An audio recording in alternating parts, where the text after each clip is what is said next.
صبح بیدار ہونے سے لے کے رات سونے تک ہم قدم قدم پہ رسول اللہ صلی اللہ علیہ وسلم کی مخالفت کرتے،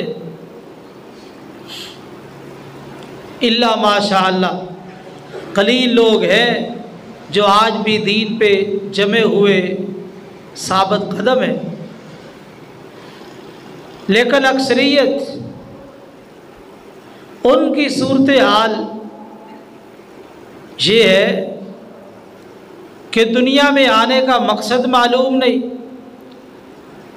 اور پھر نبی کریم صلی اللہ علیہ وسلم کی بعثت کے مقاصد سے واقف نہیں، قرآن مجید کا علم نہیں، احادیث کا علم نہیں، اور چونکہ کلمہ پڑھا ہے، مسلمانوں کے گھر پیدا ہوئے ہیں اس لیے مسلمان کہلائے، لیکن بڑی تیزی کے ساتھ وقت گزر رہا ہے، وہ اپنے معمولات میں اس قدر مشغول ہے کہ سر اٹھا کے دیکھتے ہی نہیں کہ نبی کریم صلی اللہ علیہ وسلم کی کیا تعلیمات ہیں، ہم ان کو اپنائیں۔ تو زندگی بڑی قیمتی ہے، لیکن وہ اس قیمتی زندگی میں رسول اللہ صلی اللہ علیہ وسلم کی مخالفت پہ تلے ہوئے ہیں، اور یہ مخالفت سوائے ذلت اور رسوائی کے اس سے کچھ حاصل ہونے والا نہیں ہے۔ قرآن مجید سے میں نے آپ کے سامنے جو آیت پڑھی ہے، ان الذین یحادون اللہ ورسولہ اولئک فی الاذلین، بے شک وہ لوگ جو اللہ اور اس کے رسول کی مخالفت کرتے ہیں، دشمن ہیں، یہی لوگ سب سے زیادہ ذلیل ہیں۔ تو جن کے بارے میں اللہ نے یہ خبر دے دی کہ یہ لوگ سب سے زیادہ ذلیل ہیں، تو وہ عزت کیسے پا سکتے ہیں؟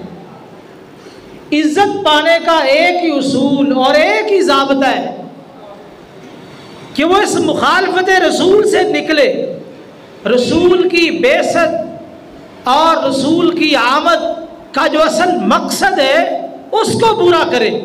وہ مقصد کیا ہے؟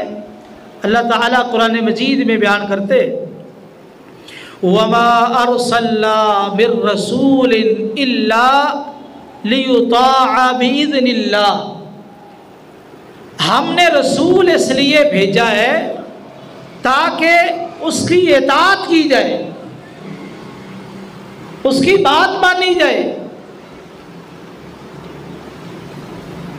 بِإِذْنِ اللَّهِ، اللہ کے اذن کے ساتھ۔ یہاں سے ایک مسئلہ اور بھی حل ہو گیا، تقلید کا دور ہے، اور مقلدین حضرات اعلیٰ اعلان یہ بات کہتے ہیں کہ کسی نہ کسی امام کی تقلید ضروری ہے۔ تقلید کسے کہتے ہیں؟ دین میں ایسے بندے کی بات کو حجت ماننا جس کی بات دین میں حجت اور دلیل نہیں ہے۔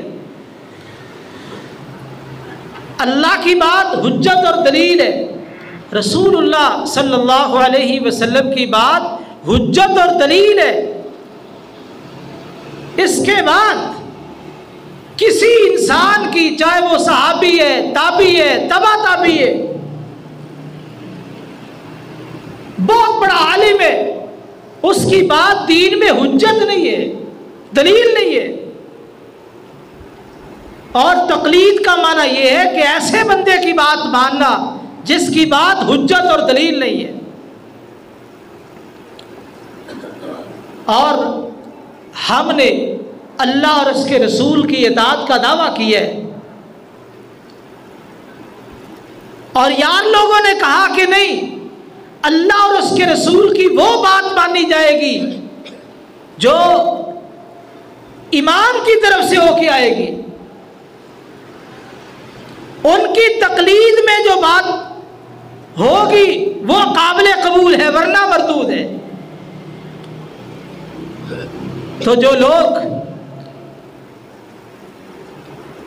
تقلید کے حوالے سے حل چاہتے ہیں تو قرآن مجید کی آیت حل پیش کر رہی ہے۔ فرمایا وما ارسلنا من رسول الا لیطاع باذن اللہ، اللہ نے اپنے رسول کی بعثت کا مقصد بیان کیا کہ ہم نے رسول اس لیے بھیجا تاکہ اس کی اطاعت کی جائے، باذن اللہ، اللہ کے اذن کے ساتھ۔ رسول کی اطاعت کے لیے اللہ کی اجازت ہے، اللہ کا اذن ہے، اور رسول کے بعد کسی شخص کے لیے اطاعت کی اجازت نہیں ہے۔ اس آیت میں یہ جو ٹکڑا ہے باذن اللہ، اس نے تقلید کی دھجیاں اڑا دی ہے۔